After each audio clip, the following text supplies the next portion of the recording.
Hi guys, welcome. Welcome to the fascinating world of business analysis.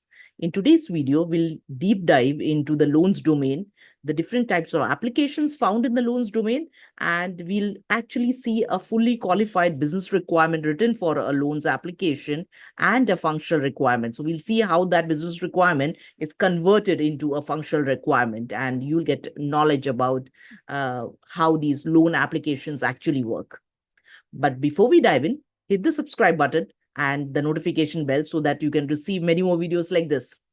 Hi, I'm Sajana Binil. I'm the founder of Interactive Learning Solutions, the fastest growing community of business analysts here in India. So today's video is going to be a recording of our live class. We run business analysis hackathons every Friday. So where students learn the entire requirement lifecycle, they explore business analysis tools, learn processes and techniques, everything in a practical way. So if you would like to be a part of this hackathon, then you can subscribe to our business analysis blueprint program and become a silver member of our community. As soon as you become a silver member, you will have access to all our course materials and you will get a link to join our Friday classes where you can learn business analysis using domain case studies. So let's quickly dive into the loans domain and learn about this domain more. Thank you for joining in. Thank you for joining in. Yes. So today's topic is going to be the loans domain. We'll explore what exactly this domain is all about, what are the type of applications found, and then I will show you a business requirement and how that business requirement was converted into a functional requirement. Okay, so let's quickly dive in. So before we start, let me ask you a couple of questions. When you hear the word loan, what exactly comes to your mind? Okay, borrower, lender, creditworthiness, yes.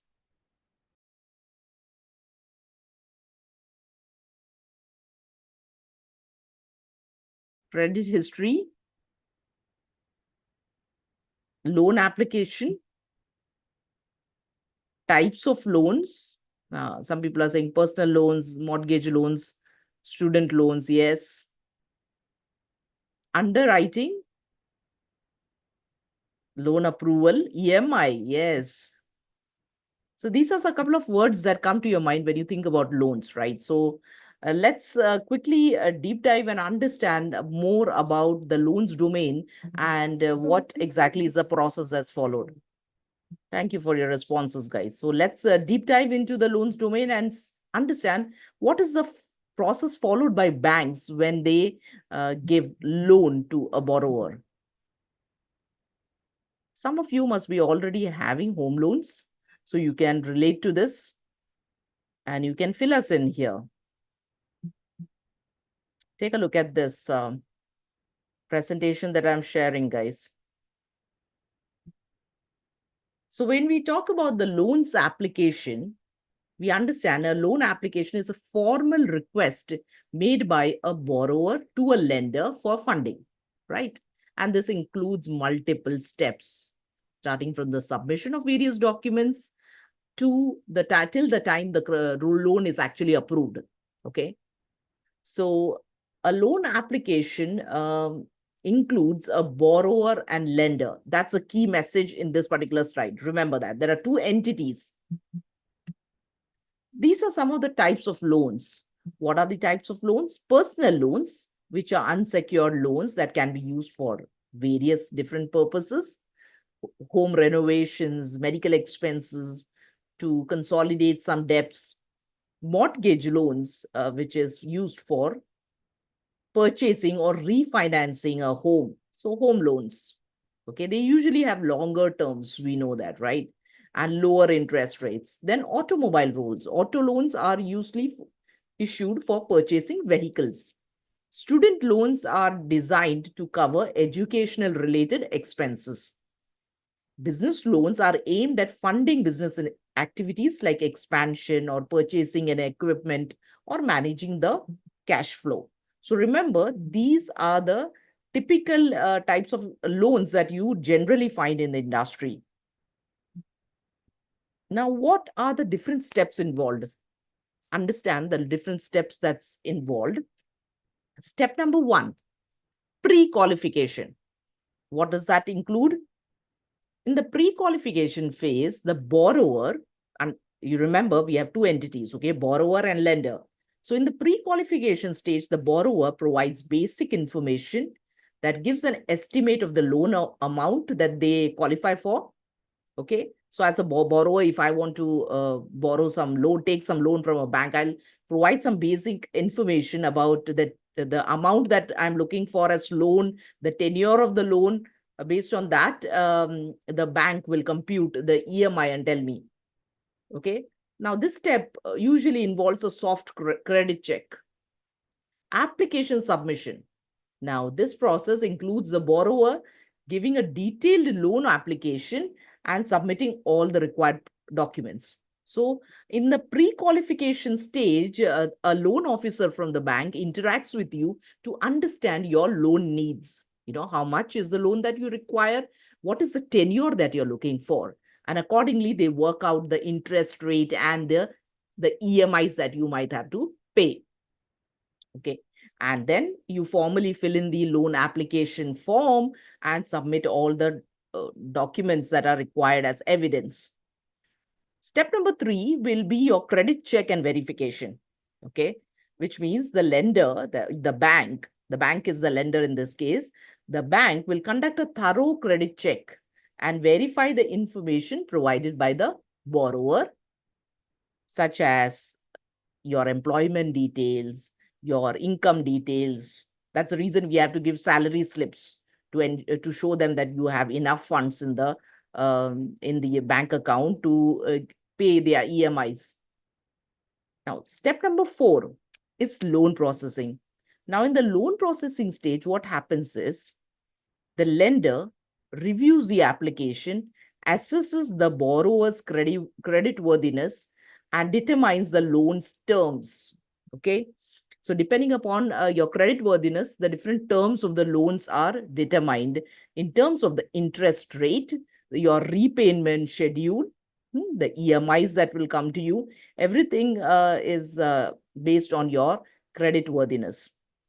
Once that's agreed between the borrower and lender, the loan underwriter evaluates the risk and decides either to approve or deny the loan. Okay. Now, underwriting is a separate team within the bank where a group of legal advisors sit together to evaluate the risk of lending to the borrower. Okay. So they decide whether to approve or deny the loan.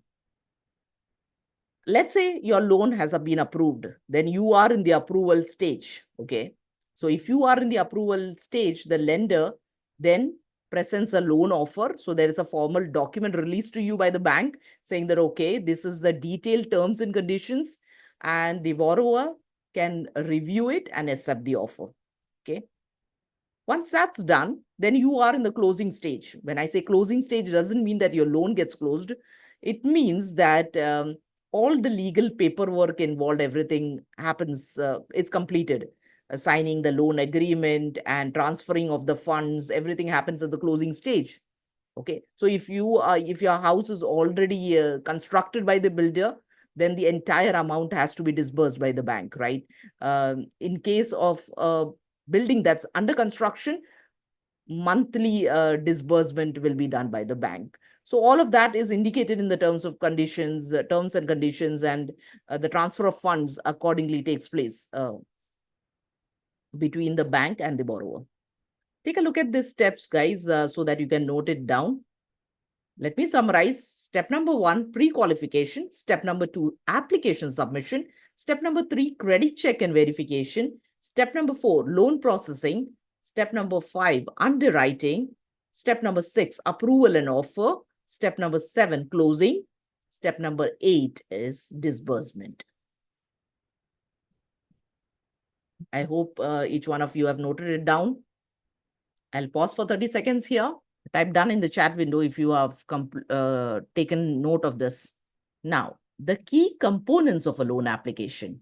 This includes, of course, your personal information, the loan details, your financial information, your credit history, and the supporting documents that you have to provide as evidence. These are the key components of a loan application. Remember that.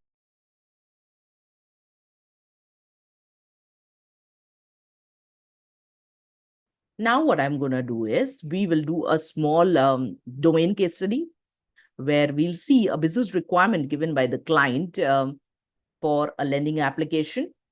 And we will see how that business requirement has been converted to a functional requirement. And I'll give you a very easy to use, ready to use template that you can use to write functional requirements of your own. So one functional requirement I have written for you so that you can complete the activity here in the class. And another functional requirement has to be written by you, but it's completely in the form of fill in the blanks. Okay. Just give me a moment. Let me bring it up. So on your screen, you will see a business requirement for a loan application.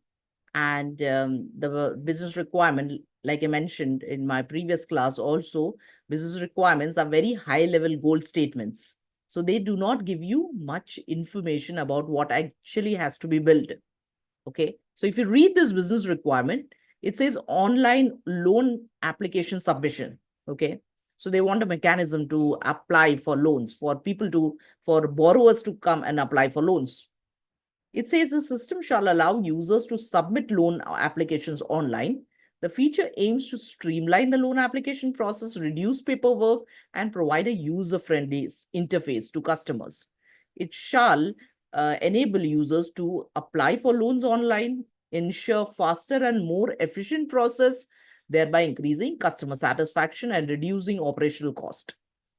Now, the key features that they have outlined: user registration and the authentication, loan application form, document upload, application status tracking, and notifications and alerts.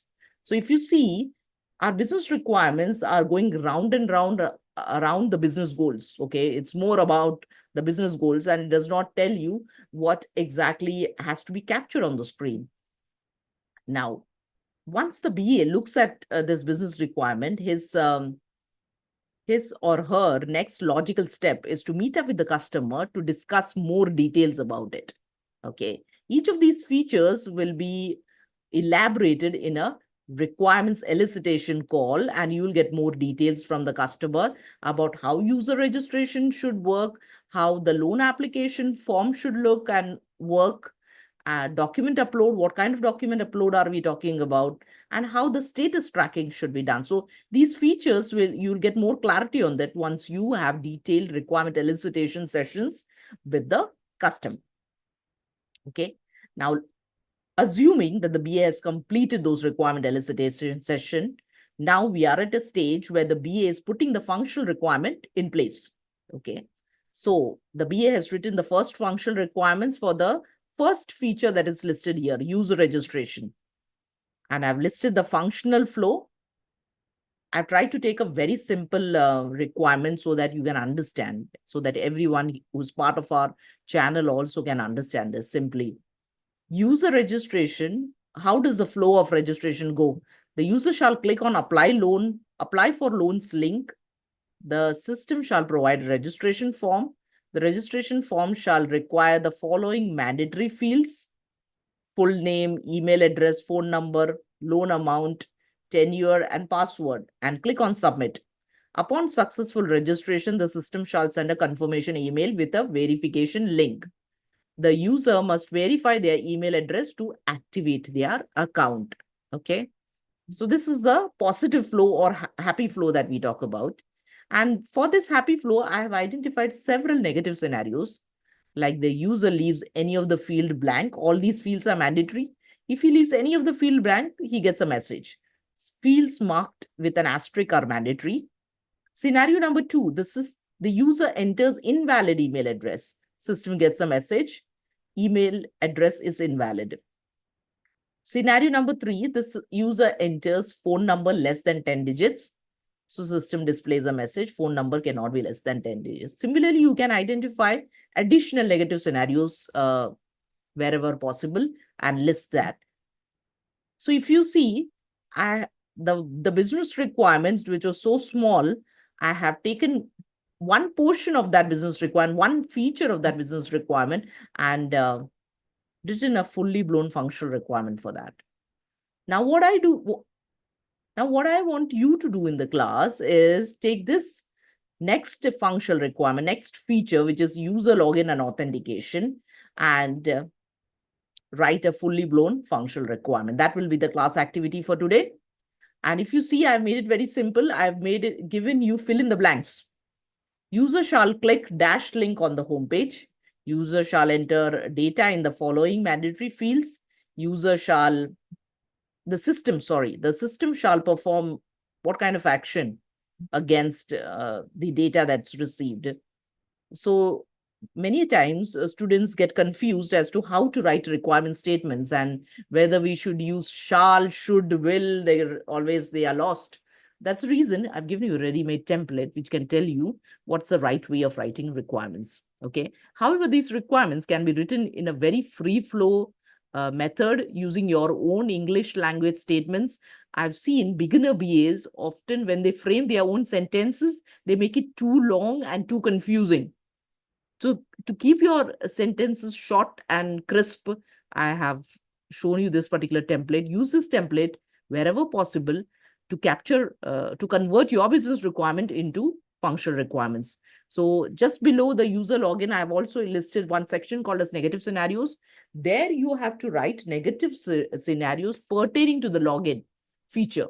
Okay. What all things can go wrong when you're trying to log into the system? Very simple to identify. So complete this activity, guys, and I'll give you 10 minutes to complete this activity, and we will rejoin, discuss the main solution for this, and you can upload your documents in the Google Drive.